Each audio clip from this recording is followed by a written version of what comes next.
Hello everyone and welcome to a new video. Please excuse this whole lighting situation. The sun is literally hiding, but it is shining on top, so that's why it's like really weird right now. But I think this is the best we're gonna get. I hope you all have a Merry Christmas, a Happy New Year, your end of the year is going well, or the beginning of their year is going well, depending on when I post this video. I wanted to sit down and talk with you all my top 10 books of 2024. Pretty much all of these are 5-star reads, and I wanted to share them with you all because I think everyone should read them. I think everyone would learn something from them. And I know as we're going into the new year, people are thinking about their goals and what they want to do and what they want to read.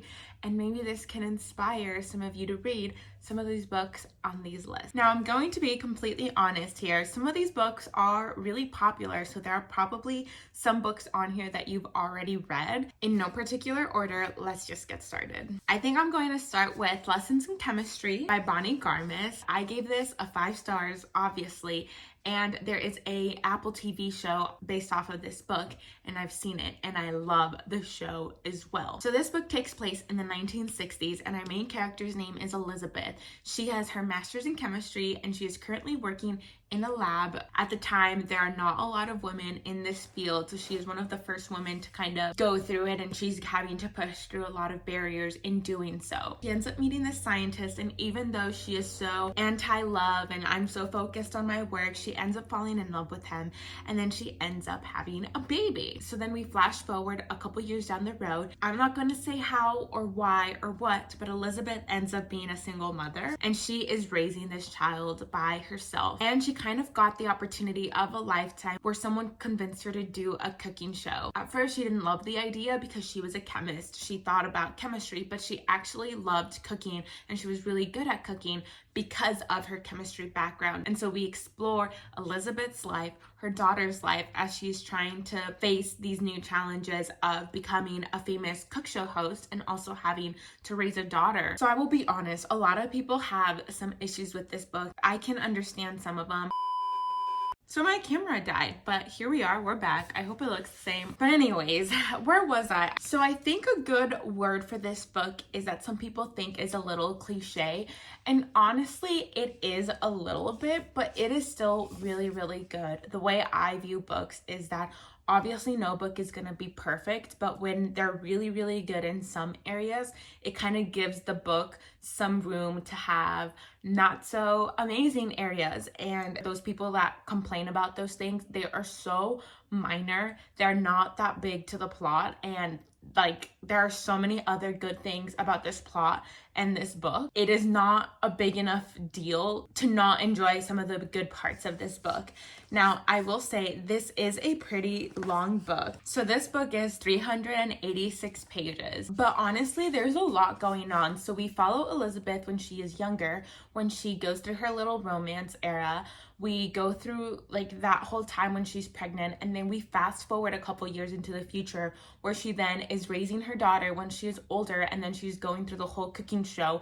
And then through it all, she's still a chemist, and she's still trying to build a career in chemistry, and it is the 1960s, and that's just not the easiest thing. So there's so much going on in this book that it doesn't feel too long. And I think some of the creative choices were just so fun. Nonetheless, I think it's just a great story. It's a great plot. And then some of the devices that we used to go through that story was really creative. So 5 out of 5 stars. I highly recommend this book. I really think you should give it a chance. It has a little bit of everything, and I would honestly recommend anyone who doesn't like to read books to read this book. Okay, so the next 2 books are from the same author, and if you have seen any of my videos, it really wouldn't come as a super shock, but the next 2 books are Heartless and Reckless. They're part of the Chestnut Spring series by Elsie Silver. I think there is no one on this planet who reads books and hasn't heard about Elsie Silver at this point, but I really want to give 2 spots to Reckless and Heartless because they are my favorite, and we're gonna talk about them. Obviously, the Chestnut Spring series is books about cowboy romances, and we follow this specific family in Chestnut Springs. The best way to describe the books is that each book has a specific trope. But let's start with Heartless first. We have Cade, and he is the oldest brother in the whole Eaton family, which is the family of cowboys that we essentially follow. But he is also a single father, so he has a little boy, and we meet Willa because he needs someone to babysit his son while he is busy during the summer. So Willa is the best friend of Cade's brother, if any of this is making sense, but they're all interconnected. But essentially, Willa is like this super fun, super carefree character, go with the flow type of person, and then Cade is literally the opposite. He's a grumpy, oldest single dad. So the tropes in this book are grumpy sunshine, single dad trope, and cowboy romance. Like, I think those are the best way to describe this book. I will say there is a lot of spice in these books, but I think it makes sense. I think some books that have a lot of spice don't make sense and they just have scenes to have spice scenes. But I actually think the scenes in these books make a lot of sense for where the characters are. Something else about this book is that I think our two main characters are really interesting, and I love how not only do we get like a good trope plot line, but the characters themselves are characters that you're actually rooting for in real life. And I think Elsie Silver does that really well, and that is why so many people love her book. Although I am nothing like Willa, her and I truly don't share anything similar, I am still rooting for her because she is just such a real character. And I think the thoughts that she has and the things that she's going through are really realistic that anyone can relate to. I highly recommend this series, but that is a little bit about Heartless. And now to talk about Reckless. Oh my goodness. I don't even know how to explain like the connections these characters have. So Reckless follows a bull rider who happens to work under one of the other characters in one of the other books who is also a bull rider. So the other guy is his mentor. And then in this book we have Theo, who's also a bull rider. And then we have Winter, who is the sister of the first book's female main character. I don't want to confuse anyone, but there's so many books, but just bear with me. So like I said, Theo is a bull rider, and then Winter is a doctor, and she just got out of a nasty divorce with a nasty person, and she kind of finds herself with her life turned upside down, and she is in this new town kind of trying to build a relationship with her sister, and she ends up meeting Theo. And I will say this because it says it in the back of the book, but essentially she ends up getting pregnant. It's something that she's always wanted. It ends up happening with this man that she doesn't really know that well. I know what everyone's gonna say. I hate the unplanned pregnancy trope. I think the reason why people don't like that trope is because authors don't write it in the way that it builds the romance and where it makes it seem believable. But please, if there's any book that you're gonna give the unplanned pregnancy trope a chance, please let it be Reckless, because not only is Elsie Silver a great writer, she is so good at building our characters, building our setting. These characters are going through something that is obviously hard, but it is so real. Like, please just give this a chance. I've read a couple of other unplanned pregnancy tropes, and this is my favorite book of all of them. The last thing I will say is that Theo is a man or a character that deserves the title of fictional boyfriend. There's a lot of books that I don't understand why these characters are getting these titles. This is a man that if he actually existed, like, everyone would want to be with him. So just give it a shot.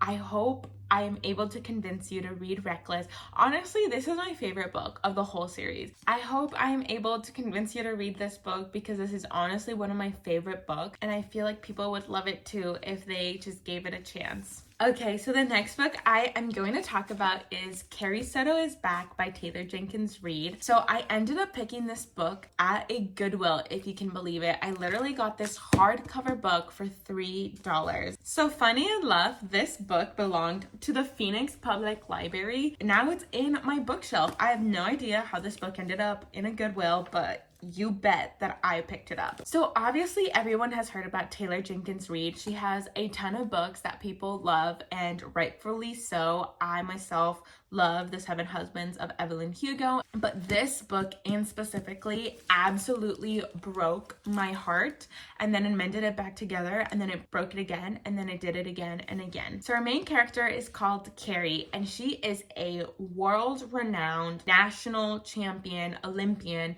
of a tennis player.